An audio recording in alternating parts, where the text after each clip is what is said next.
आज हम लोग जो है बीपीएससी एडीओ का जो एग्ज़ाम होने वाला है, तो इसमें हम लोग देखते हैं कि जो जनरल लैंग्वेज है और मैथमेटिक्स है, ठीक है? तो उसमें क्या सिलेबस होंगे, है ना?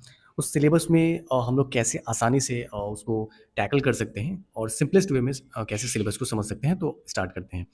सबसे पहले जनरल लैंग्वेज का सिलेबस देखते हैं ना। जनरल लैंग्वेज में है कि सामान्य अंग्रेजी मतलब जनरल इंग्लिश और जनरल हिंदी, है ना, के प्रश्न जो हैं इस तरह के होंगे कि अभ्यर्थी की भाषा संबंधी प्रयोग की समझदारी की जांच की जा सके। इसका मतलब है कि कोई हाई-फाई इंग्लिश या हाई-फाई हिंदी नहीं पूछा जाएगा, बेसिक इंग्लिश पूछा जाएगा। फॉर एग्ज़ाम्पल आपको सिंपल कोई वर्ड दे दिया जाएगा लाइक इनोसेंट या कोई इनोवेशन दे दिया जाएगा। पूछेगा बताओ इसका एंटोनिम क्या है ना? इसको सिनोनिम क्या है? मतलब पर्यायवाची पूछ सकता है, उसका उल्टा शब्द पूछ सकता है और साथ ही साथ बेसिक ग्रामर पूछा जा सकता है। जैसे कि टेंस के बारे में पूछा जा सकता है और एक्टिव वॉइस दे देगा। पूछ लेगा कि उसको पैसिव वॉइस में कन्वर्ट करो। बेसिक कोई सेंटेंस इंग्लिश का दे देगा, है ना? बोलेगा कि इस इंग्लिश का सेंटेंस में मतलब कौन सा ऐसा वर्ड है जो अगर हम चेंज कर दें तो सही हो जाएगा या वो सेंटेंस सही है कि नहीं है ना? तो मतलब बेसिक क्वेश्चंस रहेंगे लाइक उसमें कुछ एप्लीकेशंस पूछे जा सकते हैं जैसे लाइक बाय का एप्लीकेशन कहाँ होगा, द का एप्लीकेशन कहाँ कर सकते हैं, इन एट का एप्लीकेशन कहाँ होगा, तो बेसिक इंग्लिश पूछी जाएगी, राइट? और सामान्य हिंदी में आपका वही समास, संधि, पर्यायवाची शब्द, मुहावरे जैसे क्वेश्चंस रहेंगे। ऐसा हो सकता है पैराग्राफ दे दिया, पैराग्राफ पे क्वेश्चंस पूछ दिए आपके हिंदी इंग्लिश में। तो ये सिंपल एडीओ का जो है जनरल लैंग्वेज हिंदी इंग्लिश का सिलेबस हो गया। या मतलब एसएससी से इंग्लिश नहीं पूछा जाएगा कि बहुत ही हार्ड इंग्लिश पूछा, ऐसा नहीं है। सिलेबस में साफ लिखा हुआ है कि इस तरह के प्रश्न होंगे कि अभ्यर्थी की भाषा संबंधी प्रयोग की समझदारी की जाँच की जा सकेगी। ठीक है? आगे बढ़ते हैं, अब मैथमेटिक्स का सिलेबस देखते हैं।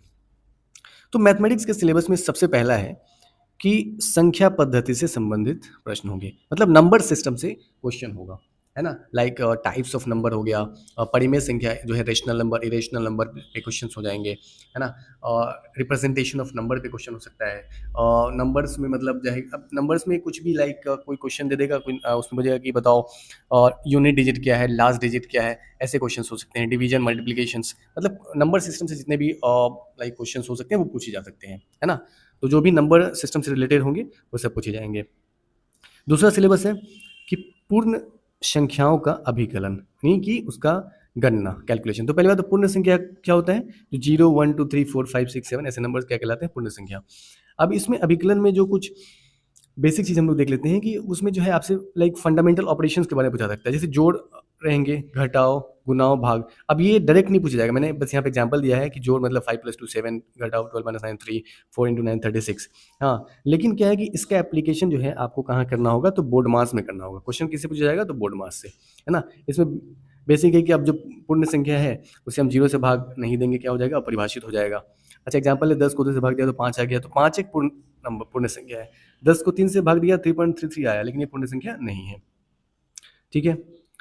अब कुछ प्रॉपर्टी देख लेते हैं। एक प्रॉपर्टी होता है क्लोजर प्रॉपर्टी, यानी कि अगर कोई 2 नंबर है, उसको हम सम करेंगे या उसको मल्टीप्लाई करेंगे, तो जो रिजल्ट आएगा ना वो भी एक पूर्ण संख्या होनी चाहिए, होल नंबर होना चाहिए। जैसे 5 + 2 7, 7 भी क्या है? एक होल नंबर है, राइट? और 5 × 3 = 15, 15 भी क्या है? एक होल नंबर है। मतलब ये जो क्लोजर प्रॉपर्टी है ना, यह जोड़ के लिए और गुणा के लिए वैलिड होता है। अच्छा ये सब्ट्रैक्शन में, घटाव में वैलिड नहीं होता है। क्यों नहीं होता है? क्योंकि फॉर एग्जांपल अगर 5 - 10 करूँगा तो -5 आ गया।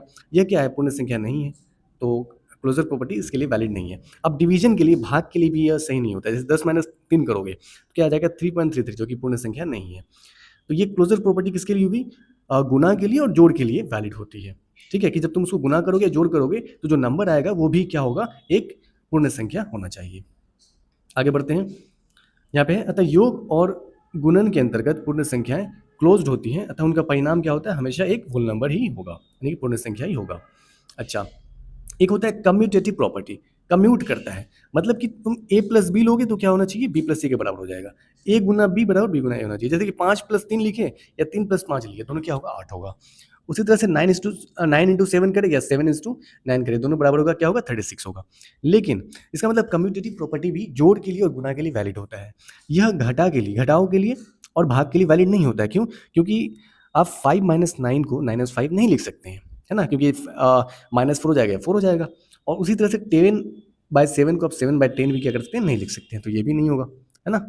तो इस तरह से हमने देखा कम्यूटेटिव प्रॉपर्टी भी जोड़ के लिए और गुना के लिए वैलिड है ना, कि आप दो संख्याएं हैं तो मतलब उसका ऑर्डर मैटर नहीं करेगा, पहले किसी लाइक 3+5 है तो 3+5 करो या 5+3 करो वही आएगा, 3 into 5 है तो 3 into 5 करो 5 into 3 करो वही रिजल्ट आएगा।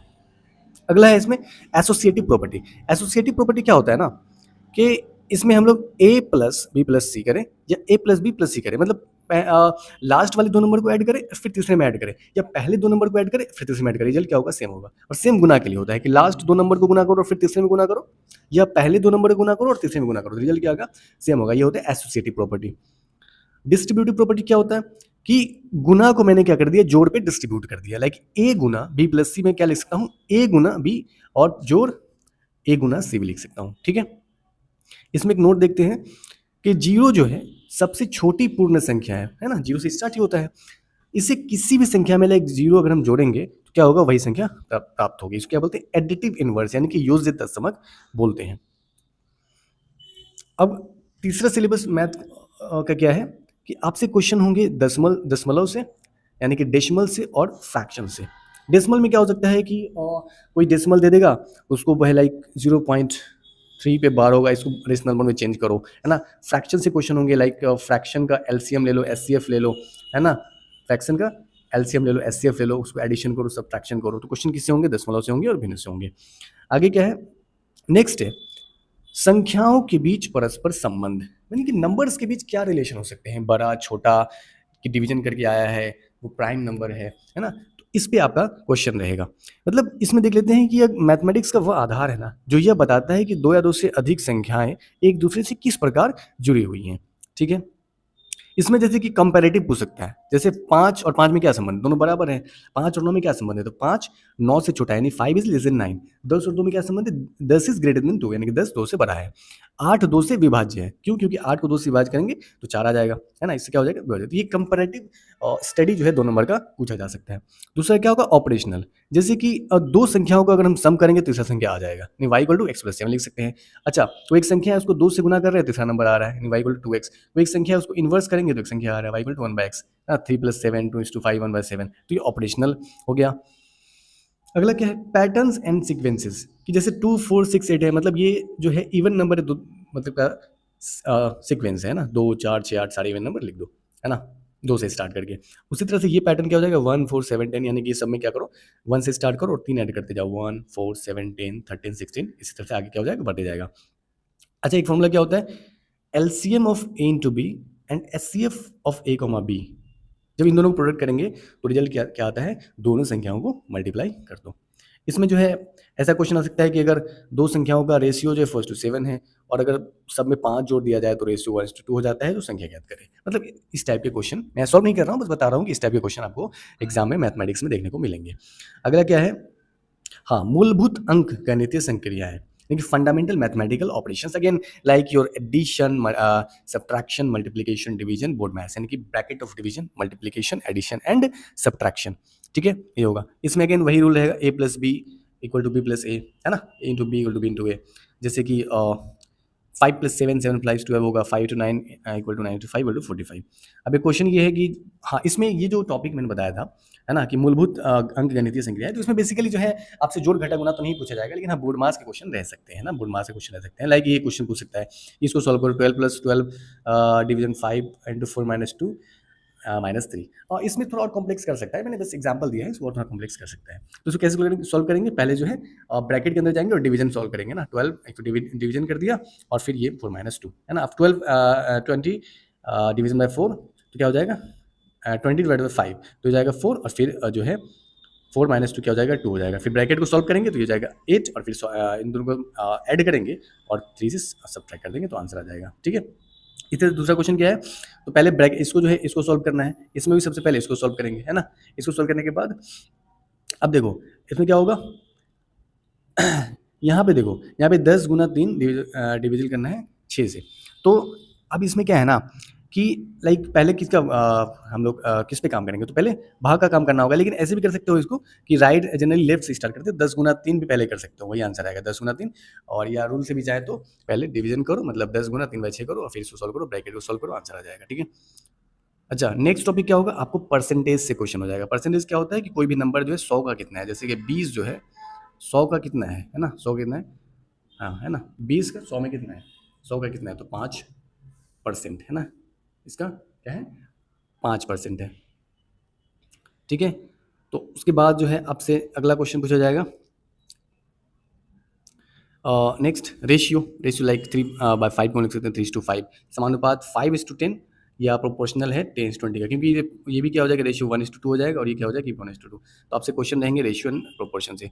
और नेक्स्ट क्वेश्चन होगा आपका जो है एवरेज से क्वेश्चन रहेंगे, लाइक ए और बी सी अगर कोई 3 नंबर है तो इसका एवरेज क्या करेंगे, तीनों से डिवाइड कर दो, तीनों को सम कर दो, ए प्लस बी प्लस सी, और कितने नंबर 3 है, 3 से डिवाइड कर दो। इस पे आपके क्वेश्चन रहेंगे, है ना, ये क्वेश्चन रहेंगे। अगला जो टॉपिक है आपका ब्याज यानी कि इंटरेस्ट, इसमें दो दो क्वेश्चन टॉपिक रहेंगे, simple interest and compound interest, simple interest and compound interest. And the last topic is लाभ और हानि, यानी कि प्रॉफिट एंड लॉस। लाइक मैंने जो है 100 रुपया में कोई सामान खरीदा, 120 में बेच दिया, तो मुझे कितना प्रॉफिट परसेंट हुआ, है ना, और अगर मैंने 80 में खरीदा, 60 में बेच दिया, तो कितना हानि हुआ।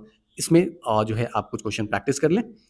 तो इस तरह से जो है कुछ 10 टॉपिक ही हैं मैथमेटिक्स में, जिससे जो है आपको क्वेश्चन पूछा जाएगा। इससे बाहर आपको कुछ भी नहीं पढ़ना है, क्योंकि क्वेश्चन इसी 10 टॉपिक से होंगे। ठीक है, अगर इससे बाहर आप पढ़ रहे हैं, अपना टाइम वेस्ट कर रहे हैं, एंड बस। और इंग्लिश में भी, हिंदी में मैंने बता दिया।